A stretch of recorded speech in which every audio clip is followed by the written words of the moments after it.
ഒന്നാമത്തെ കാര്യം നീതിമാനായ ഭരണാധികാരികളില്ലാത്തതാണ്. രണ്ട്, സന്മാർഗത്തിലേക്ക് നയിക്കുന്ന ആലിമീങ്ങളില്ലാത്തത് കൊണ്ടാണ്.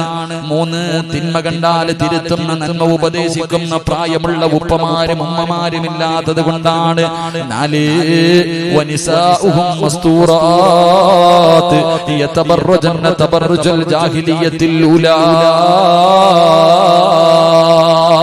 അല്ലാഹുവിന്റെ പ്രവാചകൻ പറയുന്ന നാലാമത്തെ കാരണം എന്തെന്നറിയുവോ? ഇന്നത്തെ പെണ്ണുങ്ങളുടെ ജീവിതത്തിന്റെ ശൈലികളാ, ഇന്നത്തെ പെണ്ണുങ്ങളുടെ പ്രവർത്തനങ്ങളാണ്. 6-ാം നൂറ്റാണ്ടിലെ കാട്ടറബികളായ പെണ്ണുങ്ങളെ പോലും തോപ്പിച്ച് കളയുന്ന രീതിയില്, അവരെ പോലും പരാജയപ്പെടുത്തി കളയുന്ന രീതിയില് എന്റെ പ്രിയപ്പെട്ട സഹോദരിമാരുടെ ജീവിതം അങ്ങനെയാണല്ലോ. എന്റെ പ്രിയപ്പെട്ട പെങ്ങന്മാര്, ഉള്ളത് പറഞ്ഞതിന്റെ പേരിൽ നിങ്ങൾ എന്നെ എന്ത് പറഞ്ഞാലും എനിക്കൊന്നുമില്ല. നിങ്ങൾ എന്നോട് ദേശം കാണിച്ചെന്ന് പറഞ്ഞിട്ട് എനിക്കൊന്നുമില്ല. നിങ്ങളുടെ സ്നേഹം കിട്ടുന്നതിന് വേണ്ടി ഞാനിത് പറയാതെ ഇരുന്ന നാളെ അല്ലാഹു നരകത്തിൽ എടുത്തു വെക്കുന്ന ഒന്നാമത്തെ വിറക് എന്റെ ശരീരമായിരിക്കും പെങ്ങള്. അതുകൊണ്ട് എന്റെ പ്രിയപ്പെട്ട ഉമ്മമാരോട് പെങ്ങന്മാരോട്, അല്ലാഹുവേ, ഇന്നത്തെ മുസ്ലിം പെണ്ണിന്റെ ജീവിത ശൈലികൾ കണ്ടാൽ, അവളുടെ നടത്തവും അവളുടെ സ്വഭാവവും അവളുടെ പ്രവർത്തനങ്ങളും കണ്ടാൽ എന്റെ പ്രിയമുള്ളവരെ നമുക്ക് അത്ഭുതം സംഭവിച്ചു പോവുകയാണ്. ഇന്നത്തെ പെണ്ണുങ്ങൾക്ക് എന്തേ സംഭവിച്ചത്? ഇന്നത്തെ എന്റെ പ്രിയപ്പെട്ട പെങ്ങന്മാർക്ക് എന്തേ സംഭവിച്ചത്?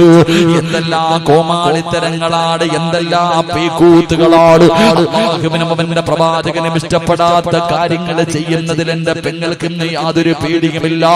അവൾക്ക് മരണത്തെ കുറിച്ചുള്ള ചിന്തയില്ല, ഖബറിനെ കുറിച്ചുള്ള ചിന്തയില്ല, നാളെ പടച്ച റബ്ബിന്റെ പരലോകത്ത് ചെന്ന് നിൽക്കേണ്ടവളാണെന്നുള്ള ഓർമ്മയില്ല.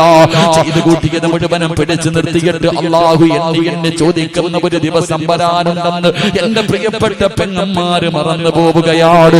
ഇന്നെല്ലാവരും ടിക്ടോക്കിന്റെ പുറകിലാ. എന്റെ പ്രിയപ്പെട്ട മുസ്ലിം പെണ്ണേ, അല്ലാഹുവേ, പണ്ടുള്ള പെണ്ണുങ്ങൾ തന്റെ മുഖം മറ്റൊരുത്തനെ കാണുന്നത് പേടിച്ചിരുന്ന ഒരു കാലമുണ്ട്, ലജ്ജയുണ്ടായിരുന്ന ഒരു കാലമുണ്ട്. അവന്റെ മുന്നിൽ വന്ന് സംസാരിക്കാൻ മടി കാണിച്ചിരുന്ന പെണ്ണുങ്ങളുടെ കാലമുണ്ട്. പക്ഷേ ഇന്ന് പടച്ചവനെ, എന്റെ സഹോദരിമാര് പടച്ചവനെ ടിക്ടോക്ക് എടുത്ത് ഫേസ്ബുക്കിൽ ഇട്ടിട്ട് ലൈക്ക് തണ്ടുന്ന കാലവാ. എന്റെ പ്രിയപ്പെട്ട പെങ്ങന്മാരോട് ചോദിക്കുകയാ, നിങ്ങൾക്ക് എങ്ങനെ കഴിയുന്നു പെങ്ങള്? 15ഉം 20ഉം വയസ്സുള്ള പെമ്മക്കള് പോകട്ടെ, 40 തികഞ്ഞ എന്റെ ഉമ്മമാര് പോലും ഇന്നതിന്റെ അടിമകളായി മാറിയിരിക്കുകയാണ്. പെങ്ങളെ, 15 വയസ്സുകാരിക്ക് പക്വതയെത്തിയില്ല.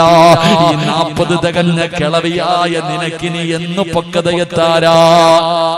40 തികഞ്ഞ ഉമ്മ 18 വയസ്സുകാരിയായ 20 വയസ്സുകാരിയായ മകളുടെ കൂടെ ടിക്ടോക്ക് നടത്തുന്നത് ഉമ്മയാണ്. അല്ലാഹുവേ, തന്റെ പൊന്നാര മക്കള് തോന്നിവാസം കാണിക്കുമ്പോ മൊബൈല് പിടിച്ചു കൊടുക്കുന്നത് ഉമ്മയാ. എന്റെ പ്രിയപ്പെട്ട സഹോദരിമാരോട് പറയുകയാ, എന്തിനാ മോളെ നിനക്ക് ഈ രാജ്യത്ത് എന്ത് ചെയ്യാനുമുള്ള സ്വാതന്ത്ര്യമുണ്ട്. കാരണം എന്നത് പറയുന്നവൻ അകത്ത് പോയി കിടക്കേണ്ട അവസ്ഥയാ. എന്റെ പ്രിയപ്പെട്ട പെങ്ങളോട് എനിക്കൊരപേക്ഷയേ ഉള്ളൂ, നീ എന്ത് വേണമെങ്കിലും ചെയ്തോളൂ, നീ എന്ത് വൃത്തികേട് വേണമെങ്കിലും കാണിച്ചോ.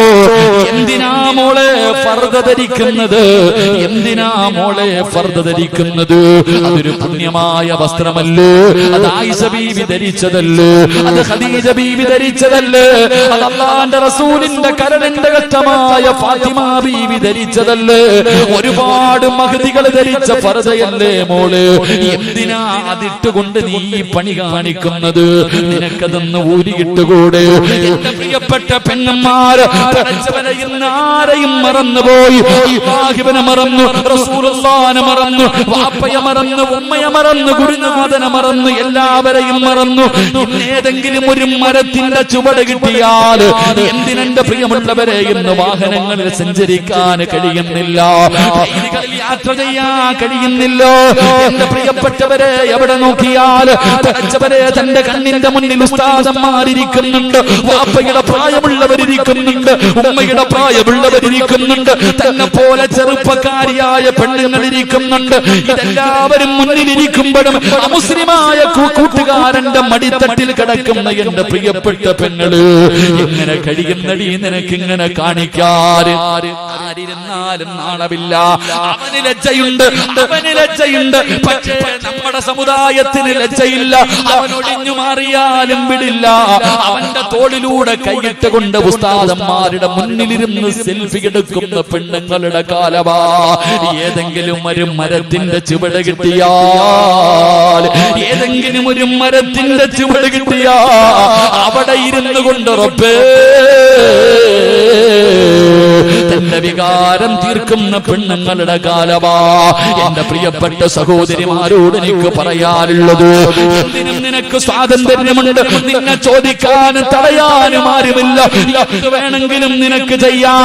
അതിനാ നിനക്കെതിരെ ആരെങ്കിലും പറഞ്ഞ അവനെ പിടിച്ചകത്തിടാനും ആളുണ്ട്. നിനക്ക് പ്രോത്സാഹനം തരാൻ ആളുണ്ട്. നിനക്ക് കൊടി പിടിക്കാൻ ആളുണ്ട്. നിന്നെ സഹായിക്കാൻ ആളുണ്ട്. പക്ഷേ ഇങ്ങനെ നടക്കുന്ന പെണ്ണുങ്ങളോട് എനിക്ക് പറയാറുള്ളത്, ഒരു ദിവസം നിനക്ക് വരുമ്പോ നീ ഇവരെ എല്ലാവരെയും വിളിക്കണം മോള്. ഇതെല്ലാം കടിഞ്ഞിട്ട് ഇന്ന് നിന്റെ കൂടെ എല്ലാവരുമുണ്ട്. പക്ഷേ ഒരു ദിവസം നിന്റെ കണ്ണിന്റെ മുന്നിലേക്ക് മലക്കുൽ മൗത്ത് അസ്റായീൽ ഫകസഫിനാ അൻക ഇതാക ഫബസറുക അൽയൗമ ഹദീദ്. നിന്റെ കണ്ണിന്റെ മുന്നിലേക്ക് മലക്കുൽ മൗത്ത് അനുയായികളും ഇറങ്ങി വരും. അവർ പറയും കൊണ്ടുപോകാമെന്നതാടി, നിന്നെ റൂഹ് പിടിക്കാമെന്നതാണ്. വിളിക്ക് കൊടി പിടിച്ചവര്, പ്രോത്സാഹനം തന്നവര്, കൂടെ നടന്നവര്, സൈർ ചെയ്തവര്, നിനക്ക് ലൈക്ക് തന്നവര് എല്ലാവരെയും വിളിക്കില്ല. പടച്ചവനെ ആ മരണത്തിന്റെ രംഗം ഇങ്ങനെ കടന്നു വരുമ്പോ അതാ അവരുകൾ പറയുന്നു, കല്ലാ ഇദാ ബലഗത്തി തറാഖിയ വകീല മൻ റാഖ വظن أنه الفراق والتفت الساق بالساق إلى ربك يومئذ المساق. മലക്കുകൾ പറയുന്ന ദിവസം ആര് വരുമടി നിന്നെ രക്ഷിക്കാൻ? ആ മരണത്തിൽ നിന്ന് രക്ഷിക്കാൻ ആരാ നിനക്ക് വരുന്നത്? ഇതെല്ലാം കടിഞ്ഞിട്ട് നാള് ഇന്നിങ്ങനെ നടക്കുമ്പോ അമ്മ നിന്നെ ഇങ്ങനെ വെറുതെ വിട്ടിരിക്കുകയാണ്. ഓന്തോടിയാൽ എവിടെ വരെ ഓടും പെണ്ണ്, നീ പോയാൽ എവിടെ വരെ പോകുമടി? ഈ ഓട്ടത്തിനൊരവസാനമുണ്ട്. അല്ലാഹ് പറയുകയാ, അല്ലാഹ് പറയുകയാ, വത്തഖൂ യൗമൻ തുർജഊന ഫീഹി ഇലല്ലാഹ്.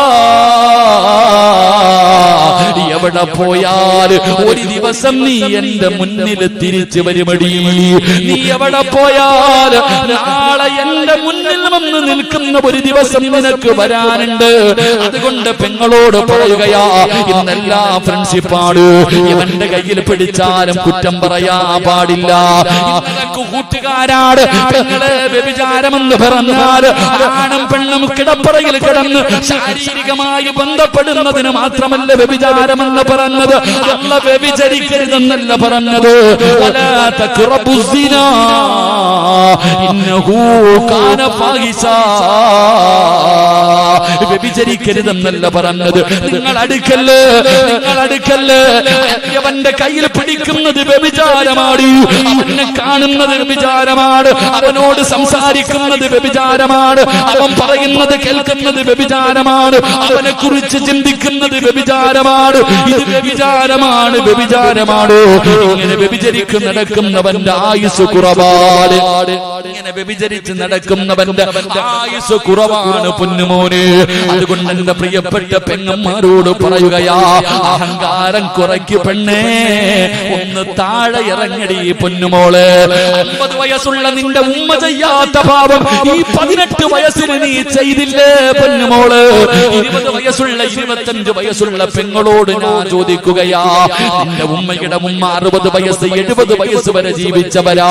നിന്റെ അടുക്കൽ എത്രയോ പ്രായം ചെന്ന ഉമ്മ ഇരിപ്പുണ്ട്. ആ ഉമ്മ 60 കൊല്ലം കൊണ്ട് ചെയ്യാത്ത പാപം മോളെ നിന്റെ ഈ ചെറിയ പ്രായത്തിൽ ചെയ്ത് കളഞ്ഞില്ലേടി. ഇനിയെങ്കിലും നിനക്കൊന്ന് നന്നായിക്കൂടെ? ഇനിയെങ്കിലും ഇതെല്ലാം ഒന്ന് നിർത്തിക്കൂടെ? യുവത്വത്തോട് എനിക്ക് പറയാറുള്ളത്, എന്റെ പെങ്ങന്മാരോട് എനിക്ക് പറയാറുള്ളത്, അല്ലാഹുവിന്റെ പ്രവാചകന് 3 വിഭാഗം പെണ്ണുങ്ങളെ ശപിച്ചിരിക്കുകയാ. അല്ലാഹുവിന്റെ റസൂൽ അവിടെന്ന് പറഞ്ഞു, സ്വഹാബാ 3 വിഭാഗം പെണ്ണുങ്ങളെ അല്ലാഹു ശപിച്ചിരിക്കുകയാ. അവൾ അല്ലാഹുവിന്റെ ശാപം കിട്ടിയവളാ, അവൾ അല്ലാഹുവിന്റെ ശാപം കിട്ടിയവളാ. അല്ലാഹു ശപിച്ചാ നന്നാകുവോ മോളെ? അല്ലാഹു ശപിച്ചാ നന്നാവോ? ശപിച്ചവനാണ് ഇബ്ലീസ്. അവന്റെ അവസ്ഥ എന്താണെന്ന് എനിക്കും നിങ്ങൾക്കും അറിയാമല്ലോ. അതുകൊണ്ട് അല്ലാഹു ശപിച്ച 3 വിഭാഗം പെണ്ണുങ്ങളുണ്ട്. അതിലെ ഒന്നാമത്തെ വിഭാഗമാരാ? എന്റെ പ്രിയപ്പെട്ട ചെറുപ്പക്കാരാ, എന്റെ പ്രിയപ്പെട്ട യുവത്വേ, അല്ലാഹുവിന്റെ ശാപം കിട്ടിയ 3 വിഭാഗത്തിൽ ഒന്നാമത്തെ വിഭാഗം പച്ചകുത്തുന്നവരാ. ഇന്ന് പച്ചകുത്തുന്നത് ഒരു വല്ലാത്ത ട്രെൻഡാണല്ലോ. ശരീരത്ത് പച്ചകുത്തുന്നത് ഇന്ന് വല്ലാത്ത ട്രെൻഡാണല്ലോ. നേരത്തെ ആണുങ്ങൾ മാത്രമാണ് ചെയ്തതെങ്കിൽ ഇന്ന് പെണ്ണുങ്ങളിലേക്കും കടന്നു വന്നിരിക്കുകയാ. അവളുള്ള വീട് നേരെയാകൂല. അല്ലാഹുവിന്റെ ശാപം കിട്ടിയവളുള്ള വീട്. റസൂലുള്ള പറയുകയാണ്, നിന്റെ ഭാര്യയുണ്ടോ, നിന്റെ മക്കളുണ്ടോ, നിന്റെ കൂടപ്പിറപ്പുണ്ടോ, അല്ലാഹു ശപിച്ച 3 വിഭാഗത്തിൽ നിന്റെ വീട്ടിലെ ഏതെങ്കിലും ഒരു പെണ്ണുണ്ടോ? റസൂലുള്ള പറയുകയാ, പച്ചകുത്തുന്നവരെ അല്ലാഹു ശപിച്ചിട്ടുണ്ട്. രണ്ടാമത്തെ വിഭാഗം ആരെന്നറിയോ? ചെറുപ്പക്കാരാ, നീ ചോദിക്കുമല്ലോ, ഉസ്താദേ എന്ത് ചെയ്തിട്ടും ഞാൻ എന്തേ നേരെയാകാത്തത്? ഞാനെന്ത് കച്ചവടം ചെയ്താലും പൊളിയുന്നല്ലോ, എന്തെല്ലാം ഉണ്ട് ഉസ്താദേ, ബർക്കത്തില്ലല്ലോ, വയറ് നിറയുന്നില്ലല്ലോ, തൃപ്തിപ്പെടാ കഴിയുന്നില്ലല്ലോ. എന്റെ ചെറുപ്പക്കാരാ, വീട്ടിൽ പോയിട്ട് നോക്കടാ. അല്ലാഹുവിന്റെ റസൂൽ പറയുന്നു, പടച്ച റബ്ബ് ശപിച്ച രണ്ടാമത്തെ വിഭാഗമാരാ? സൗന്ദര്യത്തിന് വേണ്ടി മുഖത്തെ മുടി പറിച്ചു കളയുന്ന പെണ്ണ്. നീ അല്ലാഹുവിന്റെ ശാപം കിട്ടിയവളാ. വീട്ടിൽ ചെന്നിട്ട് ഭാര്യയുടെ പിരിയത്തിൽ നോക്കടാ ചെറുപ്പക്കാരാ. നിന്റെ ഉമ്മയുടെ വയറ്റിൽ കിടന്ന തെറ്റ് കണ്ടാ തിരുത്തേണ്ടവനാണ് നീ. നിന്റെ പെങ്ങളുടെ നെറ്റിയിൽ അവളുടെ മുഖത്തേക്ക് നോക്ക്, നിന്റെ സഹോദരിയുടെ മുഖത്ത് നോക്ക്, നിന്റെ ഭാര്യയുടെ മുഖത്ത് നോക്ക്, നിന്റെ പെമ്മക്കളുടെ മുഖത്ത് നോക്ക്. ഇന്ന് പെണ്ണുങ്ങളല്ല സൗന്ദര്യവർദ്ധനവിന് വേണ്ടി പടച്ചവനെ അവരുടെ ശരീരത്തിലെ മുടി പിടിച്ചു കളയുകയാണ്. ഇന്നെല്ലാം മോഡലാ, പുടുത്ത നാറുപടി പൊന്നുമോള്, മണ്ണ് തിന്നണ്ട ശരീരവാ. എത്രയൊക്കെ സൗന്ദര്യമുള്ളവളാണെങ്കിലും 3ന്റെ അന്ന് കബറങ്ങാടം പൊളിച്ചാ അല്ലാഹുവേ, ചിതലും പുഴുക്കളും താവളം പെരുത്തുണ്ടതിൽ സന്തോഷമാണവകൾക്കു നീ ചെല്ലുന്നതിൽ. പൊൻവർണ്ണ കോമള മൃദുലമായ ശരീരമിൽ സമരത്തിലാണു പരസ്പരം തിന്നുന്നതിൽ. കാർഡില്ലറേഷന് വേണ്ട പോലതിലുണ്ട്, ക്യൂ സിസ്റ്റമില്ല, തള്ളലാണത് കൊണ്ട്. ഇതെല്ലാം പുഴുക്കൾ തിന്നുന്ന ഒരു ദിവസം വരാനുണ്ട് മോളെ. നിന്റെ സൗന്ദര്യം നാട്ടുകാർക്ക് കാണാനുള്ളതല്ല, നിന്റെ സൗന്ദര്യം നിന്റെ ഭർത്താവിന് ആസ്വദിക്കാനുള്ളതാ. നാട്ടുകാരുടെ മുന്നിൽ സൗന്ദര്യമുള്ളവളാണെന്ന് തെളിയിക്കാ.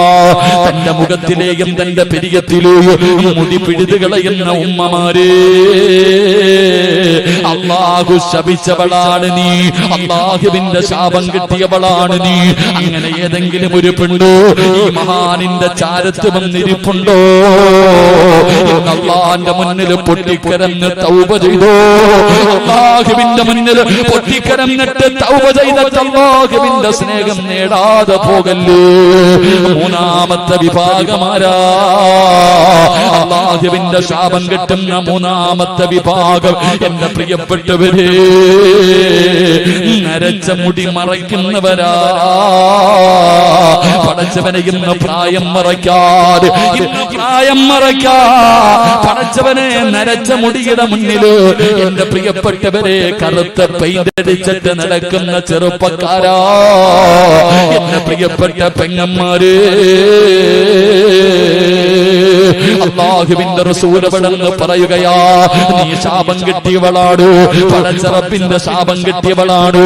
അതുകൊണ്ട് എന്റെ പ്രിയപ്പെട്ട മാതാപിതാക്കളോട് പറയുകയാണ്, ഈ പറയുന്ന മൂന്ന് വിഭാഗം പെണ്ണുങ്ങൾ നിന്റെ വീട്ടിലുണ്ടോ? അവർ അല്ലാഹുവിന്റെ ശാപം വാങ്ങുന്നവരാ. അതുകൊണ്ട് എന്റെ പ്രിയപ്പെട്ട സഹോദരിമാരോട്, എന്റെ പെങ്ങന്മാരോട് എനിക്ക് പറയാനുള്ളത്, നിങ്ങൾ പടച്ചവനെ ഭയന്ന് ജീവിക്കൂ, അല്ലാഹുവിനെ മറന്നു പോകല്ലേ, വന്ന വഴി മറന്നു പോകല്ലേ. നിങ്ങളെ എല്ലാ പാവങ്ങളും കെടികളാ. ഇടയ്ക്കിടയ്ക്ക് നോവല് വായിക്കുന്നതൊക്കെ എടുത്ത് മാറ്റൂ. എന്തിനാ സിനിമാ താരങ്ങളെ കണ്ടുപിടിക്കുന്നത്, സീരിയൽ നടിമാരെ കണ്ടുപിടിക്കുന്നത്, മോഡലുകളുടെ ചരിത്രം വായിക്കുന്നത്? നിങ്ങളെ നിന്നെ പോലെ വിചാരമുള്ള പച്ചയിറച്ചിയുള്ള നിന്റെ കാല് കാടാരടകുള്ള നിന്നെക്കാലും ഒരുപാട് സ്വപ്നങ്ങളും പ്രതീക്ഷകളുമായി കഴിഞ്ഞിരുന്ന എത്രയോ മഹദിമാരുണ്ട്. ആയിഷ ബീവിയുടെ ചരിത്രമെടുത്ത് വായിച്ചു നോക്ക്, ഖദീജ ബീവിയുടെ ചരിത്രമെടുത്ത് വായിച്ചു നോക്ക്, ഫാത്തിമ ബീവിയുടെ ചരിത്രമെടുത്ത് വായിച്ചു നോക്ക്. ഒരുപാട് സഹാബി വനിതകളുടെ ചരിത്രം നിനക്ക് പഠിക്കാറില്ലേ? നഫീസത്തുൽ മിസ്രിയ എന്തൊരു സൗന്ദര്യമുള്ള പെണ്ണായിരുന്നു. ആ മിസ്റിന്റെ മാണിക്യത്തിന്റെ ചരിത്രം നീ വായിച്ചു നോക്കാത്തതെന്തേ? റിന്നൂറിൽ മിസ്രിയാനെ നിനക്കറിയുമല്ലോ, മൈമൂനത്തിൽ മിസ്രിയാനെ നിനക്കറിയുമല്ലോ. ഒരുപാട് മഹദികളുടെ ചരിത്രം നിനക്ക് വായിക്കാൻ പഠിക്കാനുണ്ടല്ലോ. ഇടയ്ക്കിടയ്ക്ക് സമയം കിട്ടുമ്പോ അവരൊക്കെ അവരുടെ ചരിത്രങ്ങളൊന്ന് വായിച്ചു നോക്കിയിട്ട് നിന്റെ ജീവിതത്തിൽ മാറ്റം വരുത്താ തീരുമാനിച്ചോ? എന്റെ പ്രിയപ്പെട്ട പെങ്ങൾക്ക് ഞാനൊരു ചരിത്രം പറഞ്ഞു തരാ. മഹാനായ നബി മുഹമ്മദ് മുസ്തഫ സല്ലല്ലാഹു അലൈഹി വസല്ലമ തങ്ങള്, എന്റെ പ്രിയപ്പെട്ട പെങ്ങള്, സ്വന്തം നിലനിൽപ്പിന് വേണ്ടി പടച്ച റബ്ബിന്റെ ദീൻ മറന്നു പോകുന്ന ഏത് വൃത്തികേടുകൾക്കും കൂട്ടു നിൽക്കാൻ തയ്യാറാകുന്ന യുവത്വേ, അല്ലാഹുവിന്റെ പ്രവാചകൻ അവിടെന്ന് പറയുകയാണ്, ദഖൽതുൽ ജന്ന വസമിഅത് ഖശബതൻ. അല്ലാഹുവിന്റെ പ്രവാചകൻ സ്വർഗ്ഗത്തിലൂടെ നടന്നു പോകുമ്പോ അതാ മുത്തുനബിയുടെ മുന്നിലൂടെ സ്വർഗ്ഗത്തിൽ ഒരു പെണ്ണിങ്ങനെ നടന്നു പോവുകയാ. അല്ലാഹുവിന്റെ പ്രവാചകന്റെ മുന്നിലൂടെ സ്വർഗ്ഗത്തിൽ ഒരു പെണ്ണിങ്ങനെ നടന്നു പോവുകയാണ്. ആരാണെന്നറിയുന്നില്ല. അല്ലാഹുവിന്റെ റസൂലിന് വല്ലാത്ത അത്ഭുതമായി പടച്ചവര്, എന്നെക്കാലം മുമ്പേ സ്വർഗ്ഗത്തിൽ ഒരു പെണ്ണ് കടന്നു പോകുന്നു. മുത്തുനബിയാണ് സ്വർഗ്ഗം തുറക്കുന്നത്. അല്ലാഹുവിന്റെ പ്രവാചകൻ സ്വർഗ്ഗത്തിലേക്ക് കടന്നു ചെല്ലുമ്പോ അല്ലാഹുവിന്റെ പ്രവാചകന്റെ മുന്നിലൂടെ നടന്നു പോകുന്ന ഒരു പെണ്ണിനെ കാണുകയാണ്. അല്ലാഹുവിന്റെ റസൂൽ ചോദിക്കുകയാണ്, ഫഖുൽതു മൻ ഹൗലാ, ആരാ എന്റെ മുന്നിലൂടെ നടന്നു പോകുന്ന ആ പെണ്ണാരാ? ആ സമയത്ത് മലക്കുകൾ പറയുകയാണ്, യാ റസൂലല്ലാഹ് ഹാദിഹി റുമൈസ, അത് റുമൈസയാണ് നബിയേ, അത് റുമൈസയാണ് നബിയേ. ആരാണ് റുമൈസ എന്നറിയുമോ? അനസ് ഇബ്നു മാലിക് റളിയല്ലാഹു തആല അൻഹു, അനസ് റളിയല്ലാഹു തആല അൻഹുവിന്റെ പ്രിയപ്പെട്ട മാതാവാണ് മഹ്ദി ഉമ്മു സുലൈം. ഉമ്മു സുലൈം റളിയല്ലാഹു തആല അൻഹ, എന്റെ പ്രിയപ്പെട്ട പെങ്ങന്മാർക്ക് ആ സഹാബി വനിതയുടെ ചരിത്രം അറിയുമോ? അനസ് റളിയല്ലാഹു തആല അൻഹുവിന്റെ ഉമ്മയാണ്. അല്ലാഹുവേ, മഹ്ദിയുടെ ചരിത്രം എടുത്ത് വായിച്ചു നോക്ക് പെങ്ങള്. അല്ലാഹുവിന്റെ ദീനിന് വേണ്ടി സ്വർഗം കിട്ടാൻ എന്തൊക്കെ ത്യാഗം സഹിച്ചവനെന്നറിയുമോ? പരിശുദ്ധ ദീനിനെ കുറിച്ച് കേൾക്കുകയാണ്, മുത്തുനബിയെ കുറിച്ച് കേൾക്കുകയാണ്. ഉമ്മു സുലൈം റളിയല്ലാഹു തആല മുസ്ലിമാവുകയാ. അല്ലാഹുവിന്റെ ദീനിലേക്ക് ഷഹാദത്ത് കലിമ പറഞ്ഞിട്ട് കടന്നു വരികയാണ്. മുസ്ലിമായിട്ട് ഉമ്മു സുലൈം എന്ന പെണ്ണ് തന്റെ പൊന്നാര അനസ് എന്ന് പറയുന്ന പിഞ്ചു മകന്റെ കയ്യിൽ പിടിച്ചുകൊണ്ട് വീട്ടിലേക്ക് കടന്നു ചെല്ലുമ്പോ മാലിക് എന്ന ഭർത്താവ് പറയുന്ന ഉമ്മു സുലൈം, എനിക്ക് നിനക്ക് എന്നെ വേണോ, പുതിയ മതം വേണോ? നിനക്ക് ഇസ്ലാം മതമാണോ വേണ്ടത്, എന്നെയാണോ നിനക്ക് വേണ്ടത്? ഭർത്താവ് തന്റെ ഭാര്യയോട് ചോദിക്കുമ്പോ കുഞ്ഞിനെ കയ്യിൽ പിടിച്ചിട്ട് ഉമ്മു സുലൈം പറയുന്നു, മാലിക്കേ, എനിക്ക് നിങ്ങളെക്കാളും വലുത് അല്ലാഹുവിന്റെ ദീനാ. എനിക്ക് പടച്ച റബ്ബിനെയാ വേണ്ടത്, എനിക്ക് മുത്തുനബിയാണ് വേണ്ടത്. ഉമ്മു സുലൈം, മതം കളഞ്ഞില്ലെങ്കിൽ ഞാൻ എന്നെ ഉപേക്ഷിക്കും. ഉമ്മു സുലൈം, ഭർത്താവ് പറയുകയാ, നിന്നെ ഞാൻ ഉപേക്ഷിക്കും, ഈ പിഞ്ചു മകനെയും കൊണ്ട് നീ ഒറ്റയ്ക്ക് ജീവിക്കേണ്ടി വരും. ഉമ്മു സുലൈം റളിയല്ലാഹു തആല പറഞ്ഞു, അല്ലാഹുവിന്റെ ദീൻ വലിച്ചെറിയാൻ എനിക്ക് പറ്റൂല.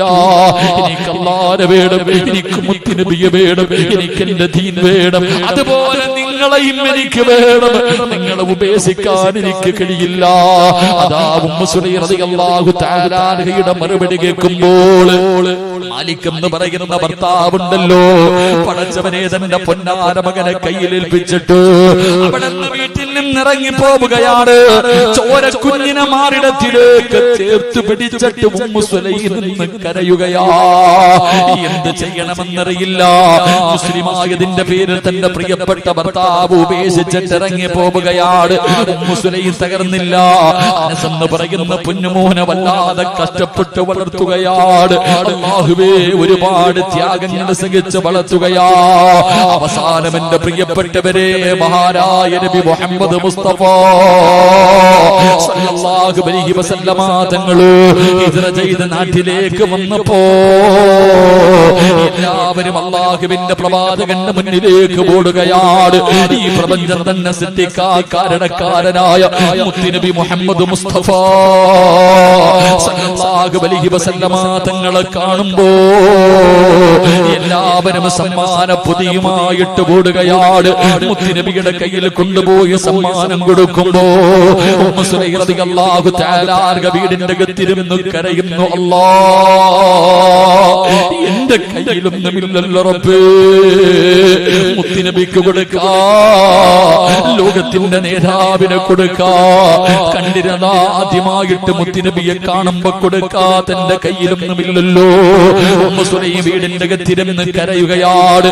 എന്നിട്ട് തന്റെ പൊന്നാര മകനെയുണ്ടല്ലോ, അനസ് എന്ന് പറയുന്ന 10 വയസ്സുള്ള തന്റെ പൊന്നാര മകനെ ഒരുക്കുകയാണ്.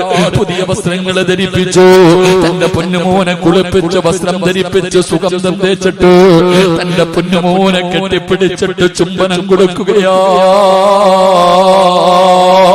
അനസ് എന്ന് പറയുന്ന പൊന്നുമകൻ ചോദിക്കുന്നു, എന്തിനാവുമ്മ കരയുന്നത്, എന്തിനാവുമ്മ കരയുന്നത്? തന്റെ പൊന്നാര മകന് കെട്ടിപ്പിടിച്ച് ചുംബനം കൊടുത്തിട്ട് കയ്യിൽ പിടിച്ചുകൊണ്ട് ഇലാ ഹദ്റത്തി റസൂലില്ലാഹ്, അല്ലാഹുവിന്റെ പ്രവാചകന്റെ ചാരത്തേക്ക് ഉമ്മു സുലൈം കടന്നു പോവുകയാണ്. അല്ലാഹുവിന്റെ പ്രവാചകന്റെ മുന്നിലേക്ക് കടന്നു ചെന്നിട്ട് അവിടെ നിന്ന് പറയുന്നു, നബിയേ, യാ റസൂലല്ലാഹ്, അല്ലാഹുവിന്റെ റസൂലേ, എല്ലാവരും അങ്ങേക്ക് സമ്മാനം കൊണ്ടുവന്ന് തരുന്നുണ്ട്, വിലപിടിപ്പുള്ള സമ്മാനങ്ങള് എല്ലാവരും അങ്ങയുടെ കയ്യിൽ കൊണ്ടുവന്ന് തരുന്നുണ്ട്. എന്റെ കയ്യിൽ തരാനൊന്നുമില്ല നബിയേ, ഞാൻ പാവപ്പെട്ടവളാ, എന്റെ കയ്യിൽ തരാനൊന്നുമില്ല നബിയേ. എനിക്ക് ലോകത്തിലെ ഏറ്റവും ഇഷ്ടം അല്ലാഹുവും അവന്റെ പ്രവാചകനും കഴിഞ്ഞാൽ എനിക്കിന്ന് ലോകത്തിൽ ഏറ്റവും ഇഷ്ടപ്പെട്ടത് എന്റെ പൊന്നുമകൻ അനസിനെയാണ് നബിയേ. എനിക്ക് ഏറ്റവും ഇഷ്ടപ്പെട്ടത് എന്റെ 10 വയസ്സുള്ള പൊന്നുമോനെയാ. അങ്ങയുടെ കയ്യിൽ തരാൻ എന്റെ കയ്യിലൊന്നുമില്ല. 10 വയസ്സുകാരനായ അനസ് എന്ന് പറയുന്ന പൊന്നുമോനെ മുത്തുനബിയുടെ കയ്യിൽ കൊടുത്തിട്ട് പറയുന്നു, യാ റസൂലല്ലാഹ്, ഇവനെ എടുത്തോ നബിയേ, എന്റെ പൊന്നു പൊന്നുപോലെ എടുത്തോ നബിയേ, അങ്ങയുടെ ചെരുപ്പെടുത്ത് തരാൻ, അങ്ങക്ക് വെള്ളമെടുത്ത് തരാൻ, അങ്ങക്കൊരു സാധ്യമായിട്ട് എന്റെ പൊന്നുമകനെ എടുത്തോ നബിയേ. അനസ് എന്ന് പറയുന്ന 10 വയസ്സുള്ള 9.5 മാസക്കാലം ഗർഭം ചുമന്ന് മരണവേദനയുടെ വേദനയും പ്രസവിച്ച തന്റെ പൊന്നാര 10 വയസ്സുള്ള മകന് അല്ലാഹുവിന്റെ റസൂലിന്റെ കയ്യിലേക്ക് വെച്ച് കൊടുത്തിട്ട് ഈ ഉമ്മ പറഞ്ഞതെന്തെന്നറിയോ മോനെ അനസ്, നാളെ അല്ലാഹുവിന്റെ പരലോകത്ത് വെച്ച് കാണുമ്പോ ഈ ഉമ്മാനെ നീ കയ്യിൽ പിടിച്ച് സ്വർഗത്തിൽ കൊണ്ടുപോകണേ അനസ്, എന്നെ നീ സ്വർഗത്തിൽ കൊണ്ടുപോകണേ അനസ്. അല്ലാഹുവിന്റെ റസൂലിന്റെ കയ്യിലേക്ക് തന്റെ പൊന്നുമകന്റെ കൈ പിടിച്ച് കൊടുത്തെന്ന് ചരിത്രം പറയുമ്പോ അല്ലാഹു ഇഷ്ടപ്പെട്ട ഒരു മഹാനിന്റെ ചാരത്ത് കടന്നു വന്ന എന്റെ പ്രിയപ്പെട്ട ഉമ്മ പെങ്ങന്മാരോട് ചോദിക്കുകയാ, ആ ഉമ്മ സുലൈം കിടക്കുന്ന സ്വർഗമുണ്ടല്ലോ, ആ സ്വർഗത്തിൽ കിടക്കുന്നത് പോയിട്ട്, ആ സ്വർഗം ചോദിക്കുന്നത് പോയിട്ട്, ആ സ്വർഗമെന്ന് കാണുന്നത് പോയിട്ട്, ആ സ്വർഗത്തിന്റെ പരിമളം 500 വർഷത്തെ വടി ദൂരം വരെ അടിച്ചു വീശുമ്പണ്ട്.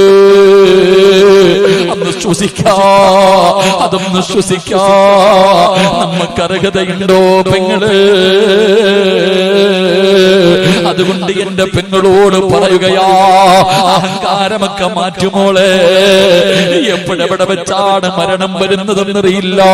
അതുകൊണ്ട് എന്റെ പ്രിയപ്പെട്ടവരോട് എനിക്ക് പറയാറുള്ളത് ഞാൻ നിർത്തുകയാണ്. ഇന്നലെ കണ്ടവനെ എന്ന് കാണാത്ത ദുനിയാവാ. നമുക്കൊക്കെ ഒരു ചിന്തയുണ്ട്, നമുക്കൊന്നും രോഗമില്ലല്ലോ, ക്യാൻസർ ഇല്ലല്ലോ, ട്യൂമർ ഇല്ലല്ലോ, കിഡ്നി തകർന്നിട്ടില്ലല്ലോ, എനിക്ക് പ്രായമായില്ലല്ലോ, ഞാനിപ്പോഴെങ്ങും മരിക്കൂല, ഇനിയും ഒരുപാട് കാലം ജീവിക്കുമെന്ന ഒരു ധാരണ നമുക്കുണ്ട് മുസ്ലിമേ. എങ്കിലാരാ പറഞ്ഞത്, എങ്കിലാരാ പറഞ്ഞത്, തുഅമ്മീലു ഫിദ്ദുനിയാ തവീലൻ വലാ തദ്രീ إلى جنة ليل هل يسوء إلى الفجر وكم من صحيح مات من غير علة وكم من مريض عاش دهرا لا تجري. കവി എവിടെന്ന് ചോദിക്കുകയാണ്, കവി എവിടെന്ന് ചോദിക്കുകയാ. നമ്മുടെ ചില പ്രവർത്തനങ്ങളും നടത്തവും നമ്മുടെ ജീവിതവും കണ്ട ഒരിക്കലും മരിക്കാത്തവനെ പോലെ ഇങ്ങനെ നടക്കുന്നവരോട് കവി ചോദിക്കുകയാ, ഇലാ ജന്ന ലൈലുൻ ഹൽ തഈസു ഇലൽ ഫജ്രി. രാവിലെ സലാം പറഞ്ഞിട്ട് ജോലിക്ക് പോയ നിന്റെ വാപ്പ എവിടെ പോയടാ? രാവിലെ ജോലിക്ക് പോകുവാണെന്ന് പറഞ്ഞ് കെട്ടിപ്പിടിച്ച് ചുംബനം തന്നിട്ട് ജോലിക്ക് പോയ നിന്റെ വാപ്പ എവിടെ പോയി? രാവിലെ പാതിരാത്രി ഭക്ഷണം കഴിച്ച് ഉമ്മയുടെ കൂടെ കിടപ്പറയിലേക്ക് കടന്ന നിന്റെ വാപ്പ എവിടെ? നിന്റെ ഉമ്മ എവിടെ? രാവിലെ പോയവർ വൈകുന്നേരം തികച്ചില്ല, വൈകുന്നേരത്തെ കടന്നവര് രാവിലെ എഴുന്നേറ്റില്ല. കണ്ടില്ലേടാ കൊണ്ടുപോയത്? മൂക്കിന്റെ ദ്വാരം പഞ്ഞി കൊണ്ടടയ്ക്കുന്നേ, കാണേണ്ടവർ കണ്ടോ ഇതാ പൊതിയുന്നേ. മയ്യത്തുകട്ടിൽ തോളിലേക്കുയരുന്നേ, പുരയ്ക്കുള്ളിലപ്പോൾ രോദനം ഉയരുന്നേ. അരുമക്കിടാങ്ങൾ വാപ്പയെ വിളിക്കുന്നേ, അതിനുത്തരം നൽകാതെ നീ കിടക്കുന്നേ. വെള്ള തുണിയിലേക്ക് കുളിപ്പിച്ചിട്ട് നിന്റെ വാപ്പാനെ കൊണ്ടുകിടത്തി, നിന്റെ ഉമ്മാനെ കൊണ്ടുകിടത്തി, നിന്റെ കുടുംബത്തിലെ പലരെയും കൊണ്ടുകിടത്തി, മൂക്കിന്റെ താരത്ത് പഞ്ഞിയെടുത്ത് വെച്ചു, ചെവിയിലും വായിലും കണ്ണിലുമെല്ലാം പഞ്ഞിയെടുത്ത് വെച്ച് 3 കഷ്ടം വെള്ള തുണിയെടുത്ത് പൊതിഞ്ഞിട്ട് അതാ തലയിലും കാലിലും തുണിയങ്ങ് ചുരുട്ടിയിട്ട് 3 കെട്ട് കെട്ടിയിട്ട് പള്ളിയിൽ നിന്ന് കൊണ്ടുവന്ന മയ്യത്ത് കെട്ടിനകത്ത് എടുത്തു വെച്ച് 6 പേര് ചുമന്നുകൊണ്ട് പള്ളിപ്പറമ്പിൽ കൊണ്ടുപോയി കുടിച്ചിട്ട് ചെയ്തില്ലടാ. എന്തേ ചിന്തിക്കാത്തത്?